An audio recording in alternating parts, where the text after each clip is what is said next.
एक नूतन मद दुकान खोलिबा नहीं नुआ चतुरता एपरि एक घटना देखिबाकू मिलिछि। कलाहांडी जिला मदनपुर रामपुर अंचल नूतन लटरी माध्यम आवंटित होइतिबा एक मद दुकान निर्माण को नहीं स्थानीय अंचल तीव्र जन असंतोष प्रकाश पाइछि। सरकारी अबकारी गाइडलाइन को खोला खोली उल्लंघन करी मद दुकान प्रतिष्ठा करा जाउतिबा नहीं गंभीर अभियोग उठिछि। सरकारी नियम अनुसार 20,000 रु कम जनसंख्या विशिष्ट अंचल जातीय राजपथ ठारू मद दुकान दूरता अति कम 220 मीटर हेबा आवश्यक, किंतु मदनपुर रामपुर ठारे एही नियम को अणदेखा करी मात्र 100 मीटर दूरतार नूतन मद दुकान निर्माण कार्य जोरसोर रे चलितबा देखिबाकू मिलितिला। याकू नै स्थानीय अंचल रे विरोध मध्ये होइतिला।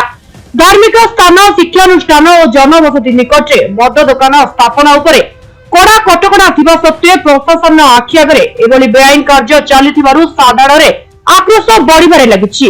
राजपथ कଳରେ मद दुकान हेले सड़क दुर्घटना बढ़िबा सहित छात्र छात्री पाठपढ़ा और सामाजिक परिवेश उपरे यार कुप्रभाव पड़िबो बोली स्थानीय बासिंदा आशंका करिसेंति। एही घटना को नेई गणमाध्यम रे खबर प्रसारण हेबा परे एबे मद दुकान मालिकंक मध्यरे छणका पसिछि। आईनगत कार्यानुष्ठान बंचिबा पई एबे एक अजब चतुरता अपनाइछंती दुकान मालिक। दुकानर प्रकृत दूरता को कागज पत्र और माप चुपरे 220 मीटर देखाइबा पई मद दुकान को संजोग करुवा मुख्य रास्ता को सीधा न करी चतुरतार सहित बुलेई वक्र भावे निर्माण कर सामना को आसी, जहाद्वारा माप बेले जेपरी 220 मीटर दूर रे थिबा भली प्रतिफलित हेबो। मालिकंक ए पदक्षेप एवं स्थानीय अंचल रे चर्चार विषय पालटिछि।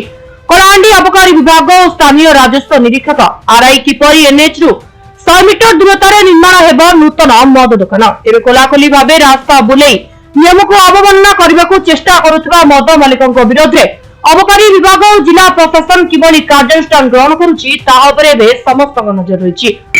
मुई तो प्रथमे साधुवाद जनाबी हमर चतुर्थ स्तंभ समाज रो जे कि इभलिया गुटे पदक्षेप लेइछे जेंडा कि लोकंकर हितरे आछे और आमे समस्त जानिछु जे मद होचे घोर हिंसार प्रथम कारण।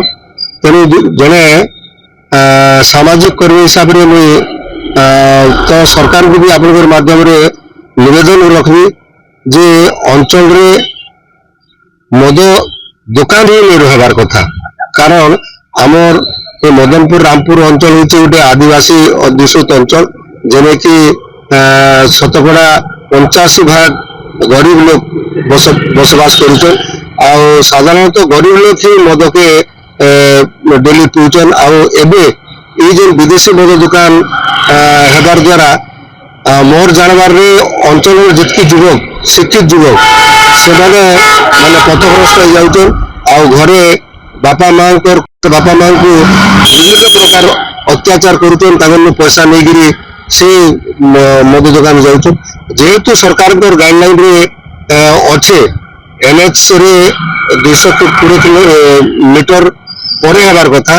तेणु मोर मतरे तो मद भाटी ही रहबार कथा, मद कुटी ही रहबार कथा। प्रश्न उठुचे जे सरकार किसी राजस्व पाउचे सत कथा, किंतु जे साधारण लोकंकर राजस्व ताकर पॉकेट रु केते अर्थ जाउचे ताके भी सरकार तदंत करबार कथा, ताके भी अनुदान करबार कथा। आ जेहेतु गरीब लोकंकर काजे सरकार विभिन्न प्रकार योजना तैयारी करुचे, तेणु विभिन्न प्रकार योजना रे मूल्य किछि ना। यदि ए योजना माल होतबा यारे लोक तांकर परिवार लोक जेति रोजगार होचे सब पैसा के देगिरी मत कुटी पार्टी में दे देउथिबे, ताले लोक जेते परिश्रम करबे तांकर परिवार रो आर्थिक सक्षमता केबे भी आसी पारे। तेणु मुई आपन मानकर माध्यम रे सरकार को मुई निवेदन रखबी जे जहां मद भाटी कुटी जहां अच्छे सरकार नुआ मद दुकान नहीं हेबार कथा। आ सरकार रो गाइडलाइन भितरे जदि भी होइचे ताके दृढ़ पदक्षेप लेबार कथा आ ताके वर्जन करबार कथा। धन्यवाद। देखो आम सरकार नियम के सम्मान दउछु, किंतु तार माने नहीं से जैसे आईन विरोधी हे करी आमर जन गाइडलाइन के उल्लंघन करी आज जन नूतन भावे जन मद दुकान टा खुला होचे एकने मद दुकान नहीं खोलबार कथा। आमर जन गाइडलाइन अच्छे 220 मीटर, किंतु सेटा 220 मीटर नाही।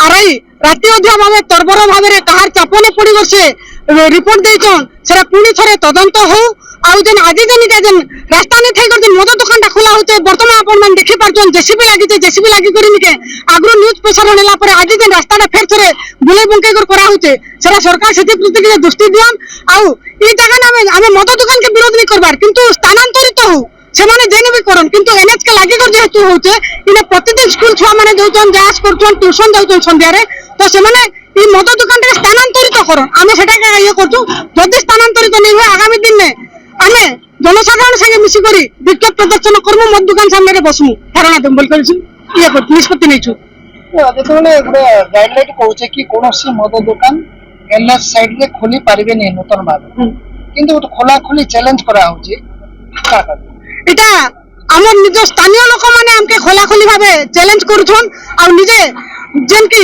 মদ দোকান যে লাইসেন্স পাইছন তাকে পুরা প্রশ্রয় দেই করি সেমানে তাঙ্কর সুরক্ষা বল নে রক্ষি করে দিন আজি করুছন কিন্তু এটাকে আমি বিরোধ করছু আর আজি কেবল আমি খলুছন বল যেতে জানলা কি আমি আজি এটা কিছু স্থানীয় বাসিন্দা আমি একজুট হয়েছিল কিন্তু বর্ষা পাগ লাগি টিকে ডিস্টার্বেন্স হয়ে গলা আর আগামী দিনে আমি এটাকে বহুত বড় ধরনের আমি আন্দোলন করমু দোকান স্থানান্তরিত হতু আমি দোকানকে বিরোধ নি করবার କଳାହାଣ୍ଡି ଜିଲ୍ଲାରୁ ମଧୁସୂଦନ ମହାପାତ୍ରଙ୍କ ରିପୋର୍ଟ ସମୟ ଲାଇଭ୍।